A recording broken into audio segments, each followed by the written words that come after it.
I'm Devin Williams here at 21 North Greenwood, overlooking the site for Greenwood Rising. Many of you are familiar with the story of the Tulsa Race Massacre of 1921. What you may not know is that Greenwood was not destroyed not once, not twice, but 3 times. Some people would say that the Reconstruction period never ended. Today, we meet with the Tulsa Race Massacre Centennial Commission and Tri-City Collective to discuss the next step in reconciliation. Phil Armstrong is the project director of the 1921 Tulsa Race Massacre Centennial Commission. The commission is working on various endeavors related to the upcoming centennial of the massacre. The commission seeks to educate residents and visitors about the massacre. One main component to that is the soon-to-be finished Greenwood Rising. Greenwood Rising will educate the public about Black Wall Street before and after the massacre. As the centennial of the massacre nears, it's important to remember the history of Greenwood. Would you tell us your name and what you do? Phil Armstrong. I'm the project director for the 1921 Tulsa Race Massacre Centennial Commission. You share some of the endeavors in which, I know there are many, so some of the endeavors in which you're involved in moving forward, looking toward the centennial? Tell the full story, and so that's where the Greenwood Rising comes from. And so Greenwood Rising will be that. It opens next May, next June. A pathway to hope, a pathway that kind of is a symbol of a rejoining the district that was destroyed and separated by the building of the I-244 program. Those 2 big pieces really are going to be the driver, if you will, an economic driver of people coming here, wanting to learn the history. And when they're here, they're spending their dollars, they're investing in, they're supporting Black-owned businesses. The resurgence of Greenwood starts with something that brings people here to learn the history. And then on top of all that, the commemoration of events that people can attend, that people can come and even online in this virtual world. A year, we're calling it a year of commemorative experiences.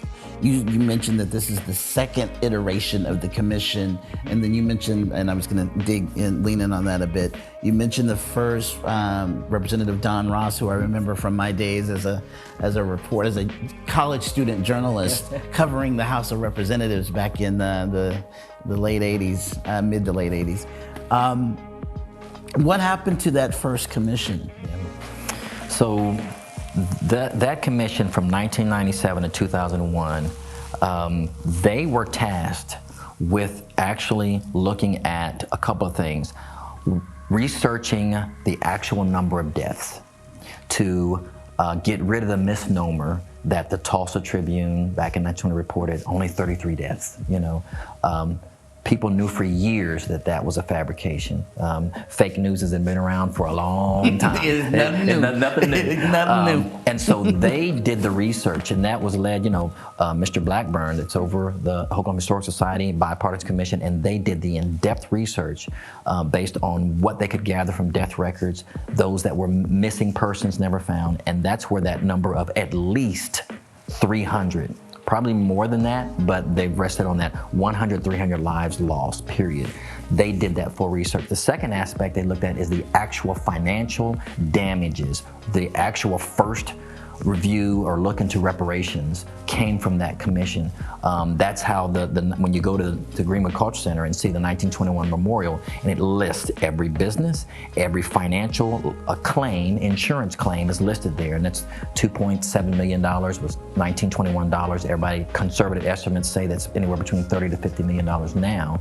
But that report brought that out, and it offered recommendations to the city and to the state who were complicit of what reparations should be, and that these people should receive, a host of reparations, namely being that they never were compensated for their insurance claims. Those were the 2 main things that came out of that. That then led to the survivors giving their depositions. It went to DC, and they gave their witness statements then.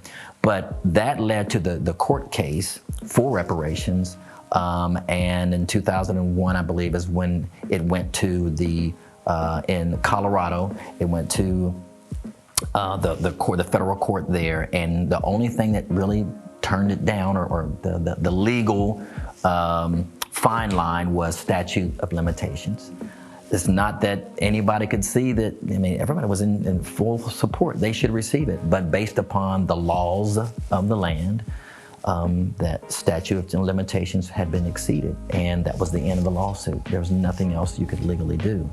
So that was that focus, and that report, you know, it's available online. It's a very well done report. Is what set the stage.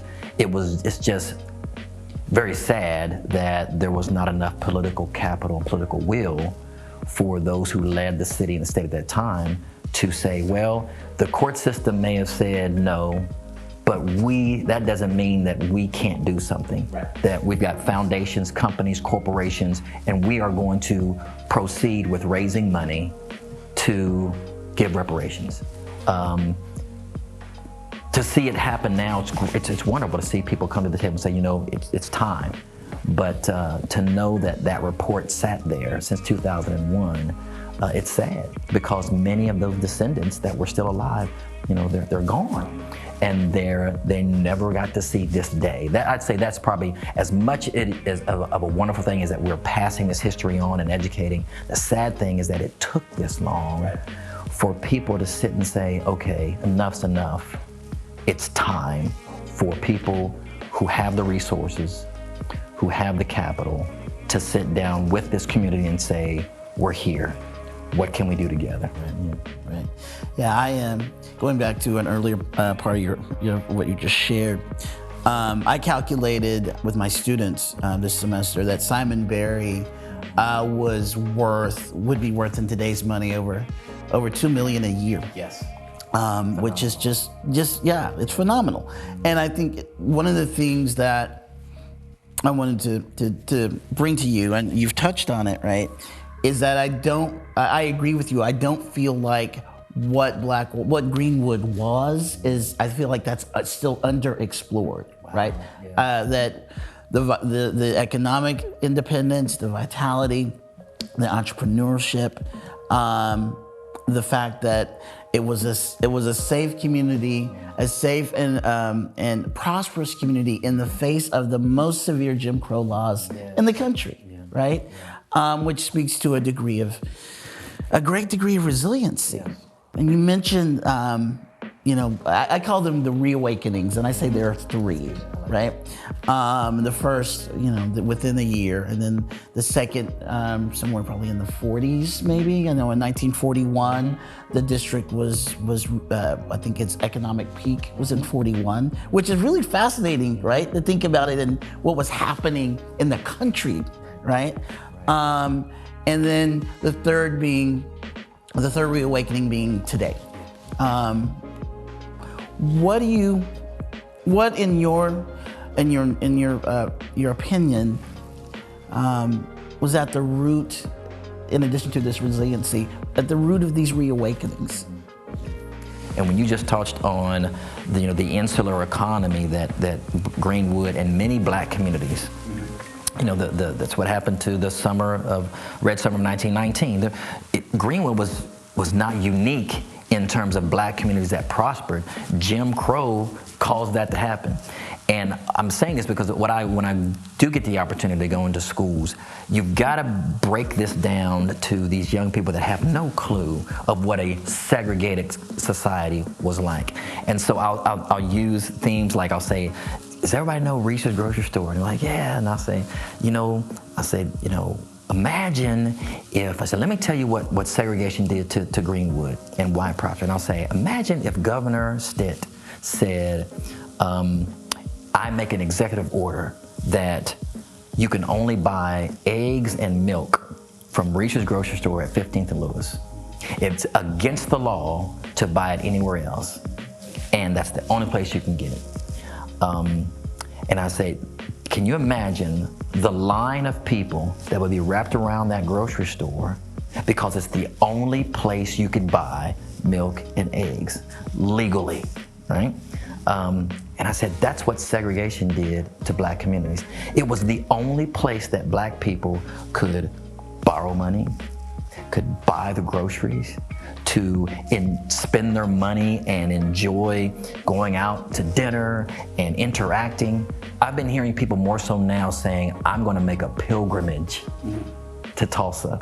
People who live in Atlanta, in New York, in Florida, in LA, in Houston, in Arizona, who are hearing about this and saying, 2021, I'm coming, and it's almost like a spiritual awakening, a pilgrimage to go and get recharged and understand that we're just now being awakened to it. That's really what I see coming from. To that end, do you have any concerns or, concerns or fears or notes of wariness about the influx of humans we anticipate being here this summer? I personally don't have any, because when we went to, about 35 of us went to Montgomery. I mean, we're in Tulsa, Oklahoma. Many times you have got to get out of your comfort zone to see the outside world and see, what this could become. And we needed an example. We needed to see where this was happening. So, May of 2019, we took a 2-day trip to Montgomery, and what we got to see, of course, was the Legacy Museum. We got to see the Bryan Stevenson's Equal Justice Initiative.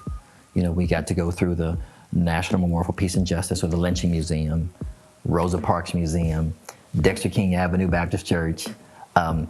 We got to see all these major icons. The difference is that we had to get on the bus and you had to drive 15, 20 minutes between each one to get to them.